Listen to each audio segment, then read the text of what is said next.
Hi counseling students, Hello there, my name is Raynette and my name's Heather. and we're doing this video to help you with your first practical, 501A. Yes, that's the one.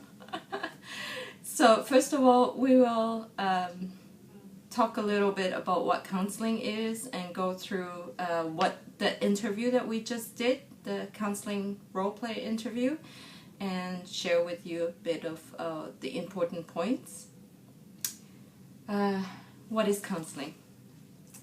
Okay, well, I can tell you what it isn't.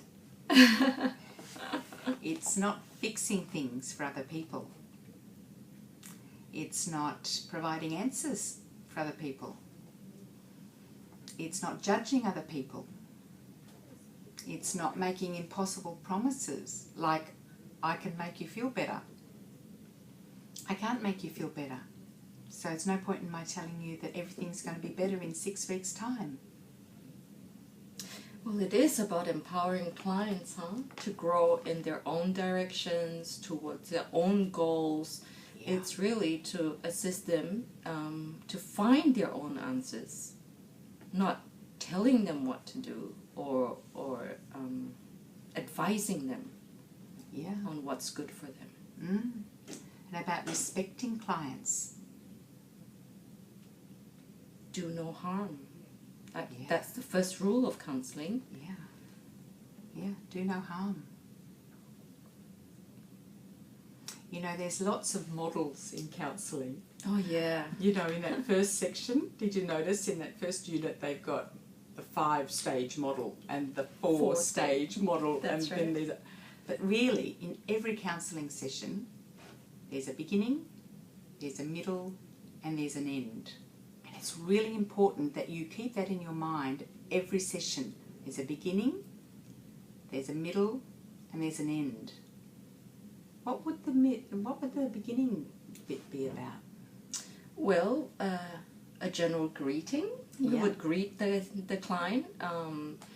We would introduce ourselves, and then hopefully before the client gets talking too much, we will be able to address confidentiality, all the limits of confidentiality, a bit about the cost and length of session, that kind of housekeeping matters. That should be in the beginning. But that's more in the beginning of the whole counseling process, isn't it? It's not so much the beginning of every session. That's right. You would just talk about that unless you thought it was important to repeat it again. Because sometimes when clients come, they're so sort of upset about their own story or full of it, they don't really take in some of what you've said, and that's so true. Sometimes it's a good idea to have those facts written out on a bit of paper so the client can take it away with them, and later when they've calmed down they can look and see, what did they mean by the limits of confidentiality? How much was that going to cost again? How long is the session? And then they've just got it there and it could remind them. Yeah.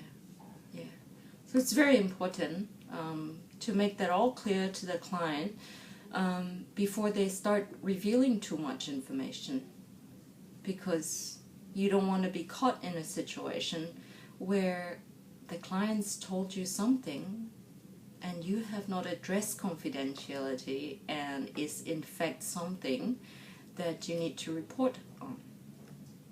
It can get very embarrassing if your client sits down and you think this is a really innocent person, this story, it's not going to be anything in there, and a few sentences or paragraphs in, the client tells you that they have every intention of harming somebody, or that they've got some tablets at home and they're thinking of ending their life tonight. And if you haven't warned them that you could disclose anything to somebody else to keep your client or anyone else safe, you could be in a very difficult situation, because then you have to turn around and explain that to the client and they could get very angry with you indeed. Oh yes. Get into all kinds of legal problems too. That's right. Yeah. So then we've got the middle part of the session, Now that middle part is the work that you do with your client, or be the client bringing forward their story, and you listening and reflecting back to them. Generally it's just that whatever it is, whether you're actually having to talk more about the client's expectations of the session, or whether we're right into the story by now and you're doing some work with that, that's the main body. However, it's no good somebody having talked, telling you all their story, and then you suddenly go, oh, whoops, 2 minutes over, you've got to go now, bye. You've got to be more conscious of your time than that. If you've got 60 minutes, 10 minutes before the end, you go, okay, we've got 10 minutes left, we're just going to wind up this bit of the story, but then we're just going to do a little bit of closing time. It's really important to take some closing time with your client, to get them back, to calm them down if they're wound up, or to help them to get stable and safe enough. Remember, they're going to get out of your session and maybe get into a car and drive. You may not know what's stirred up for them in the session. You need to make sure that they're calm and that they are feeling kind of generally contained and safe in themselves when they leave the session. Heather, just a little bit more about the middle part. It's really important at this point to clarify, to modify your client's expectations. It's very important to affirm them and acknowledge all their concerns, summarize so that they know that you've been listening to them and you understand and you're on, you're on the same page. That's something really important. Yes, don't we talk about that whole counselling relationship that's happening is as part of the therapy as the client telling the story. There's no point in having clever interventions or doing some kind of clever exercise if the client doesn't feel that they've been heard. They don't feel safe in bringing forward what they're saying and what they're talking about. If they don't feel understood, and they can't, if they feel judged, well, you imagine if you feel judged what it's like. You just suddenly backpedal really quick. That's right. That's what I do. That's right. Yeah. And referrals, it's really important.